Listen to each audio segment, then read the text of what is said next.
자, 오늘은 33주일이죠. 33주일에 보면 사람의 참된 회개 또는 회심은 무엇입니까? 라고 묻습니다. 그리고 답은 옛 본성이 죽고 새 본성으로 살아간다는 것입니다. 그랬어요. 자, 사람의 참된 회개 또는 회심을 얘기하죠. 그럼 무슨 말이겠어요? 가짜 회개, 가짜 회심도 있을 수 있다라는 것을 전제하고 있는 거죠. 그러니까 참된 회심이란 뭐냐라고 했을 때 사람들은 어떤 이 회심을 하나의 감정적인 사건으로만 생각해요. 그러니까 특별히 은사주의자들이 그렇게 생각하거든요. 그래서 뭐 몇 년, 몇 월, 며칠, 몇 시에 무슨 말씀을 듣고 내가 구원받았다 이렇게 생각하는 거예요. 근데 그 구원받았다라는 게 자기 죄에 대해서 조금 울었다. 감정적으로 자기의 그 구원에 대해서 뭔가 좀 깨달은 바가 있다. 거기서 그치는 거예요. 근데 진정한 회개 회심이란 뭐냐라는 거예요. 그러니까 회개와 회심, 회개는 진정한 회개는 그리스도 여기서 말씀하고 신앙 고백에서 뭐라고 말씀하셨어요? 옛 본성이 죽고 새 본성으로 살아가는 거다라는 거예요. 그러니까 옛 본성이 죽고요. 옛 본성이 죽고, 죽음, 사망, 죽음, 죽고, 새 사람으로 사는 것. 그러니까 이 회개했다, 회심했다라는 것을 자꾸 어떻게 보면 자신의 감정적 차원에서 생각하면 안 돼요. 물론 그게 필요해요. 감정적인 게 없다는 게 아니에요. 감정적 어떤 차원에서만 생각하는 사람들은 그 어떤 그 자신의 어떤 마음에서 많이 울고, 그리고 거기서 뭔가, 이 자기의 마음이 울컥하고 그랬던 거, 그래서 이 사람들의 그 감정을 조장하는 사람들이 있어요. 사람들의 회심을 조장하기 위해서 울고 웃기게 하는 그런 일들이 벌어지죠. 그런데 거기에서만 머물러 있으면, 이 사람들의 특징은 뭐냐면, 거기에서만 머물러 있어요. 그래서 맨날 10년이 지나고 20년이 지나도 내가 언제 무슨 기도원에 가가지고 무슨 얘기 누구 목사님 말씀을 듣고 거기서 죄를 깨닫고 나서 맨날 거기서만 머물러 있어요. 그래서 그 뒤로 나서 보니까 돌들도 아름답게 보이고 나를 해주는 것 같고 이런 자기적인 차원에만 머물러 있어요. 거기에 머물러 있으면 안 돼요. 감정적 차원에서 있는 건 분명히 있어요. 그러나 거기에 머물러 있으면 안 돼. 그러니까 이 오류를 얘기하고 있는 거예요. 그래서 이제 그런데 그 사람들의 문제는 뭐냐면, 자, 그 뒤로 회개를 안 해요. 여기 이제 보세요. 계속 자, 89문, 90문에서도 계속 얘기하고 있는 게 뭐냐면, 점점 더 죄를 미워하고잖아요. 그러니까 계속되는 과정이에요. 무슨 말인지 알겠어요? 점점 죄를 미워해진다는 거예요. 점점 그 다음에 새 본성으로 살아간다는 것도 마찬가지예요. 점점 주님의 뜻을 행하기를, 살기를 사랑하고 즐거워하는 거예요. 진행형이에요, 진행형. 그죠? 그러니까 이게 옛 본성으로 죽는 것도 계속해서 죽는 거고, 그죠? 새 사람으로 사는 것도 계속해서 성장해 가는 거예요. 무슨 말인지 아시겠죠? 그래서 우리 지금 하이델베르그 요리문답에서 가르치고 있는 회개와 회심은 그냥 어떤 단회적인 사건으로서의 변개만 얘기하고 있는 게 아니라, 그러니까 변개, 한 번의 돌이킴, 변개뿐만 아니라 계속해서 옛 본성에서는 죽어가고 계속해서 새 사람으로 살아가는 성장이 있어야 된다라는 거예요. 무슨 말인지 알겠죠? 그래서 우리가 진정한 회개를 했고 회심을 했다면 우리는 옛 본성에 속한 것, 그리스도에게 속하지 않은 것에 대해서는 자꾸 미워하게 돼. 거기서 자꾸 돌이키는 거예요. 날마다 돌이키는 거예요. 매일매일 돌이키는 거예요. 그리고 그리스도와 함께 있는 것, 그리스도께서 원하시는 것, 그리스도께서 즐거워하시는 것을 계속 즐거워하는 거예요. 그것이 진정한 회개다라는 거예요. 그래서 이제 로마서 6장에서 쭉 공부했잖아요. 로마서 6장에 보면 그리스도와 연합되어 있어요. 예수 그리스도와 죽음에 연합되었고, 그리고 그리스도의 부활과 우리가 연합되어 있어요. 그래서 그리스도와 죽을 때 내가 함께 죽었고, 그리스도가 부활하실 때 내가 부활했다라고 라고 하는 그 상황 속에서 내가 계속해서 발전해 가고 변화되어 간다라는 사실을 가르쳐 주고 있는 거예요. 그래서 이제 또 하나 회심을 이제 잘못 생각하는 사람들은 어떻게 생각하냐면 우리가 이제 그 앞에도 그 회심과 관련해서도 자기가 어떻게 하려고 하는 거야, 자꾸. 내 힘으로. 그래서 이제 하나의 자기 수행적인 어떤 결과로 나타나는 것처럼 생각하는 거죠. 그렇게 되면은 안 돼요. 그러니까 자기가 수행해서 회심이 되는 게 아니에요. 하나님의 은혜로서 주어지는 거죠. 그러니까 하나님께서 우리가 믿음도 은혜로서 우리가 받은 것처럼 우리가 믿음으로 이게 우리에게 주어지는 것이죠. 그래서 늘 자기중심적인 생각에서 벗어나. 그러니까 감정적 차원에서 생각하는 사람들이나 또는 율법주의적인 생각에서, 그러니까 율법주의적인 어떤 오류는 어떤 거냐면 자기가 수행을 하겠다라는 거예요. 자기 힘으로. 그죠? 근데 이게 다 어떤 거냐면 자기중심적이라는 거예요.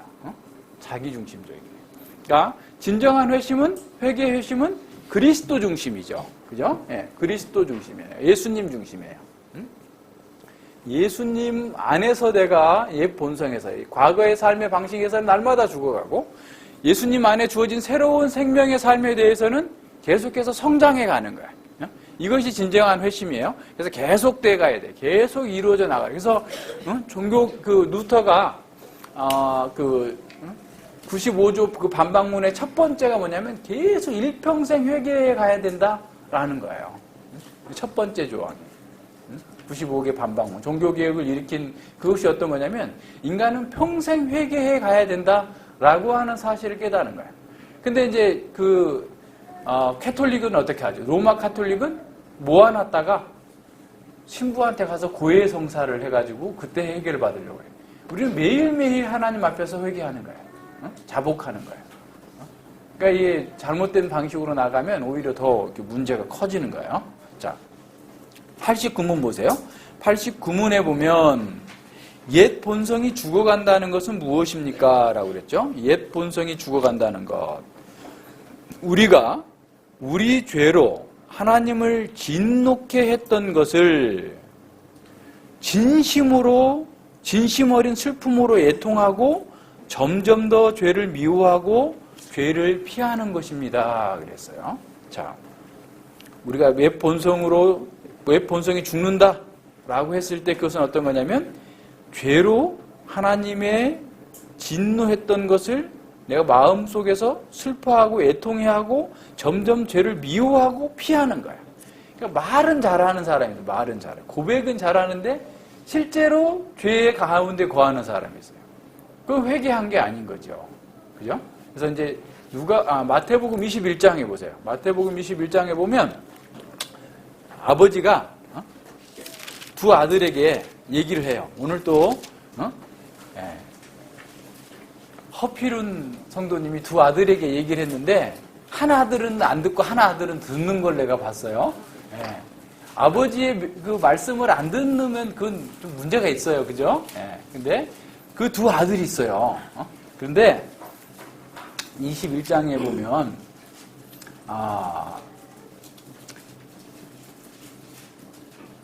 어디서부터 볼까요?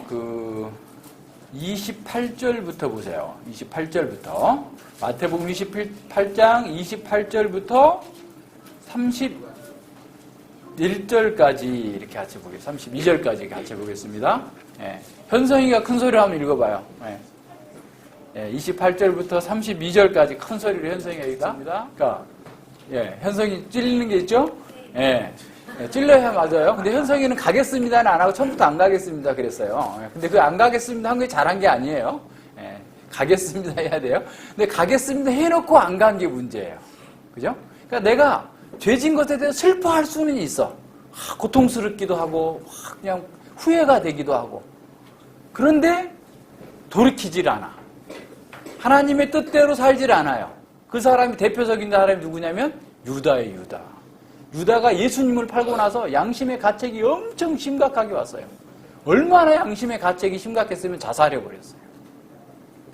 그렇게 마음에 고통이 왔으면 내가 죄 없는 사람을 팔았구나, 내가 정말 잘못했구나, 고통스럽구나, 애통하고 슬퍼하는 마음이 있으면 하나님께 돌아가서 용서해 주십시오, 돌이켜야 되는데 자기 차원에서 그걸 해결하려다가 못 이기고 죽은 거예요. 그러니까 우리도 마찬가지예요. 하나님 말씀을 들을 때는 그냥 막 후회도 되고 고통스럽기도 하고 야 이거 버려야 되겠다 이렇게 해놓고 뒤에 가서 하나도 안 바뀌어. 큰아들처럼 그냥 자기 방식대로 살아. 교회만 나와. 다른 거는 다 교회만 나오고 실제 삶에서는 하나도 바뀐 게 없어. 그러면 그 회심한 거야 아닌 거야? 그래서 참된 회심이란 뭔가가 나온 거예요. 근데 둘째 아들은 안 하겠습니다 그랬어요. 현성이처럼 안 하겠습니다 했는데 듣고 생각해 보니까 내가 아버지를 거부하면 정말 나쁜 사람이지. 아버지를 거부하는 사람이 무슨 사람이야? 하면서 돌이켜가지고 가서 열심히 포도원에 가서 일을 했어요. 그러면 아버지의 뜻대로 한 사람이 누구라고요? 둘째 아들인 거예요. 그러니까 우리에게 잘못했어도 우리는 다 둘째 아들 같이 잘못한 사람들이에요. 그런데 회개하고 말씀을 듣고 보니까 잘못됐구나. 그래서 아빠 말을 들어야 되겠구나 라고 해서 듣는 사람, 그런 사람이 진정한 회심을 한 사람이다라는 거예요. 그러니까 우리는 죄에 대해서 슬퍼하고 애통하는 것으로 그치는 게 아니라 실제로 그 죄를 피하려고 피 흘리기까지 싸우는 사람, 그게 회심한 사람이에요.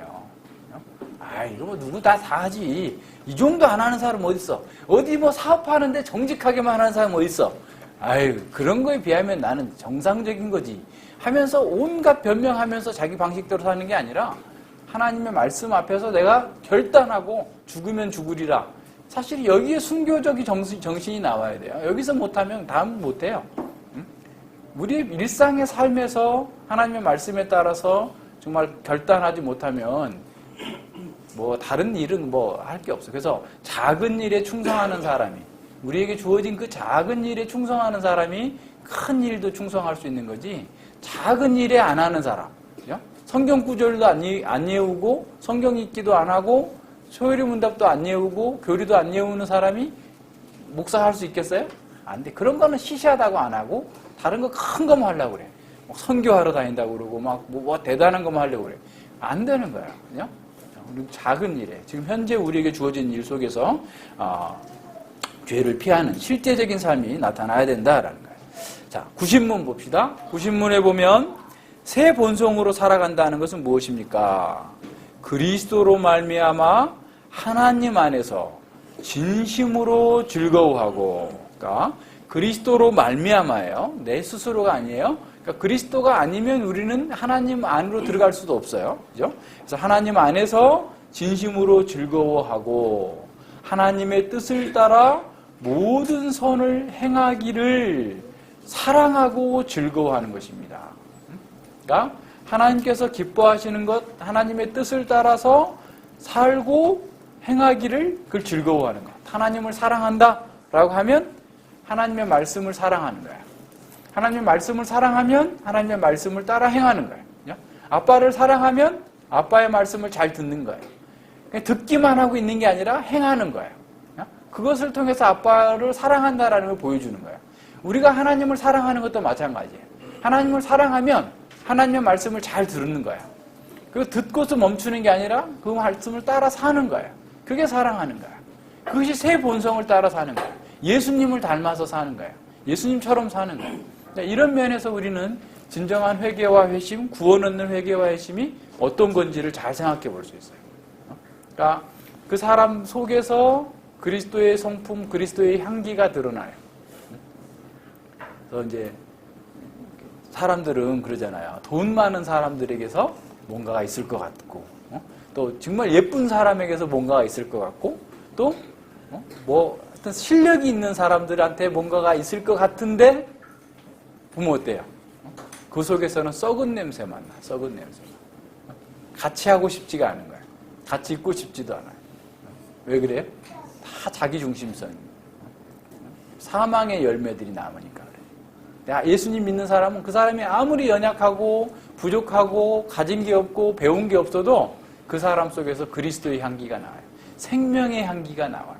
자신에게 주어진 그 삶 속에서 얼마나 기뻐하고 즐거워하고 능동적이고 정말 세상이 이겨낼 수 없는 그런 기쁨을 가지고서 평강을 누리면서 살아가는 거예요. 그런 사람을 볼 때 어때요? 감격스럽고 우리가 감동을 받고 이 세상의 그 어떤 예술 작품보다 우리는 하나님의 최고의 걸작품이에요. 걸작품.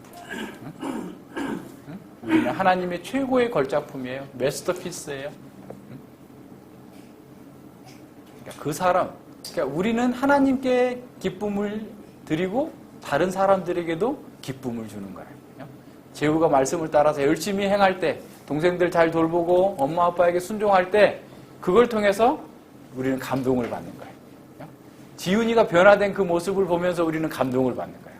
야, 하나님 말씀이 지훈이를 저렇게 아름다운 아이를 만들었구나 라는 생각을 갖게 만드는 거죠. 그런 사람을 보는 것보다 더 즐거운 게 없죠. 대통령이 만나자고 그래도 난 지훈이하고 약속이 있으면 안 됩니다. 저는 지훈이 만나야 되기 때문에 대통령 다음 날짜에 만납시다. 이렇게 하는 거예요. 왜? 하나님의 사람이 생명의 향기가 나니까. 그죠? 우리 모두가 다 그런 거죠. 이렇기 때문에 우리가 진정한 힘이 있는 거예요. 삶의 능력이 있는 거예요. 세상에 모르니까 계속 엉뚱한 걸 사랑하는 거죠. 자, 91문 봅시다. 91문에 보면 자, 선행이란 무엇입니까? 자, 모든 선을 행하며 산다고 했으니까 그럼 선은 뭔데요? 라고 묻자. 첫 번째, 오직 참된 믿음으로 하나님의 율법에 일치하게 하나님의 영광을 위하여 행하는 것이며 우리 자신의 소신이나 혹은 사람의 교훈의 근거를 두고 행하지 않는 것입니다. 이게 세 가지가 나와요. 선행의 동기가 뭐였냐면 믿음이어야 된다라는 거예요. 그러니까 오직 믿음이에요. 그러니까 선행의 동기가 내가 다른 사람에게 잘 보이려고, 내가 더 멋있는 사람이라고 칭찬을 듣기 위해서 내가 이렇게 많이 헌신한다고 생각하고 다른 사람들에게 광고하려고 바리새인들처럼 나팔을 부는 게 아니에요.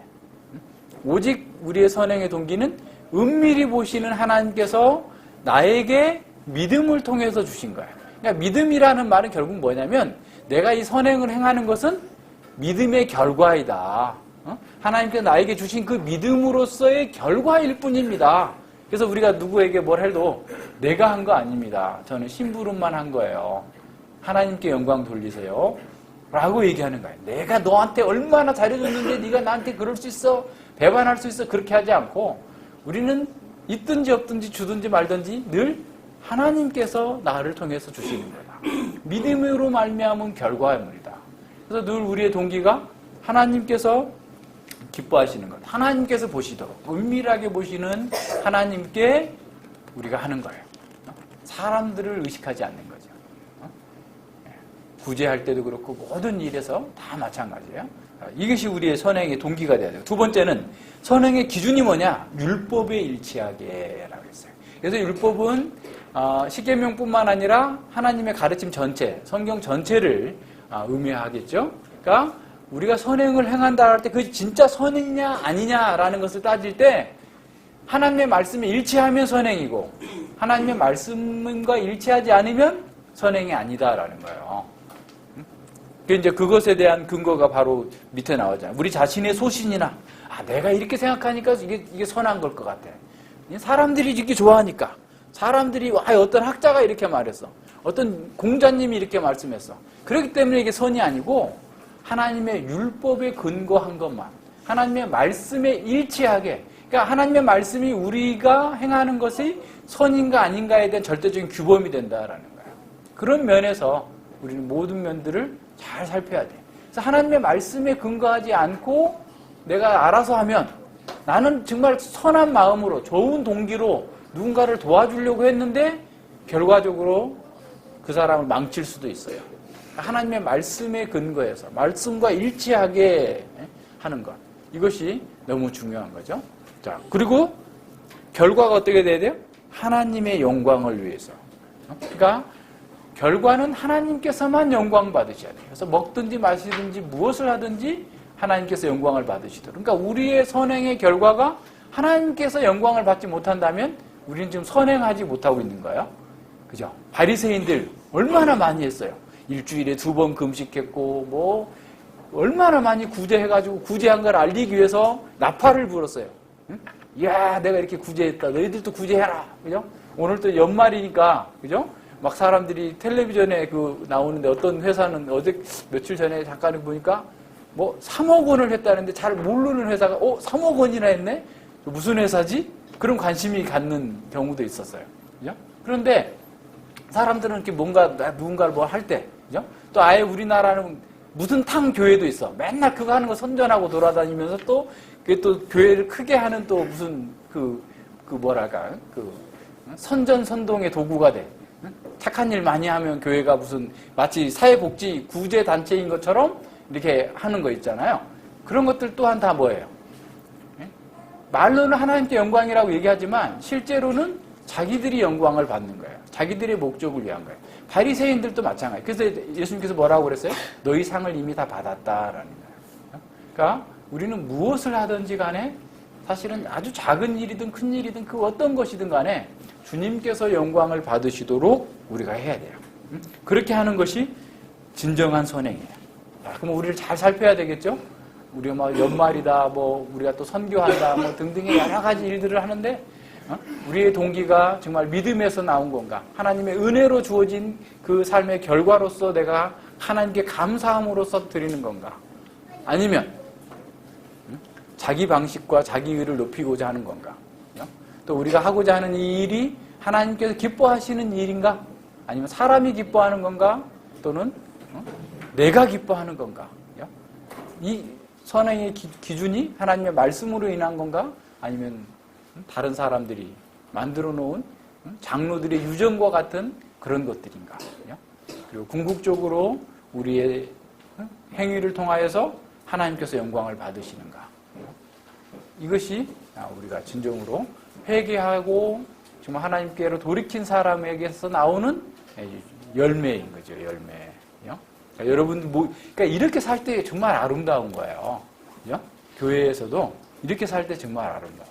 근데, 한번 여러분도 아마 저는 그랬거든요. 저는 좀 모자라가지고, 자기도 모르게, 내가 영광을 취하는 실수를 범하고 나면, 얼마나 쓴맛이 나는지 몰라요. 씁쓸해, 뒤에 가면, 아유, 내가 왜 그런 말을 했지? 아유, 또 넘어졌구나. 이런 마음이 드는 거예요. 그죠? 네. 그러니까 그렇게 하면 재미가 없어요.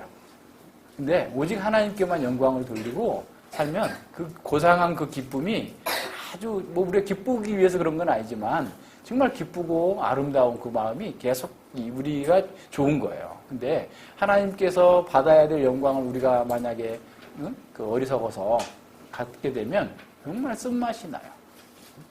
괴로워요. 빨리 회개하고 주님 용서해 주시옵소서. 제가 하나님의 영광을 도둑질했습니다. 하고 회개하고 하나님의 뜻대로 갈 수 있기를 이렇게 계속 옛사람의 본성을 죽이고, 그죠? 계속 새 본성을 따라 살아가는 것. 이것이 진정한 회심, 회개의 결과가 열매들이다라는 거예요. 기도하겠습니다.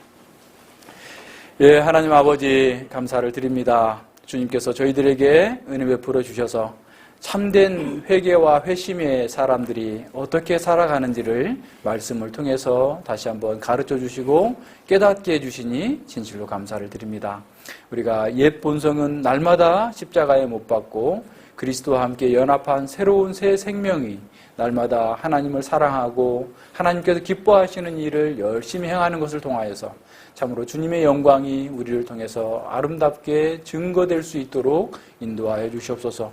우리가 선한 일을 한다고 할 때 우리 자신의 노력이나 우리 자신의 힘이나 우리 자신의 기준으로가 아니라 오직 하나님께서 기뻐 받으시는 대로 하나님을 위한 동기로 하나님의 말씀을 따라서 하나님께 영광을 돌려드리도록 그 모든 것들을 잘 행해 나아갈 수 있는 아름답고 복된 사람들 되게 하여 주시옵소서. 감사드리며 예수님 이름으로 기도드립니다. 아멘.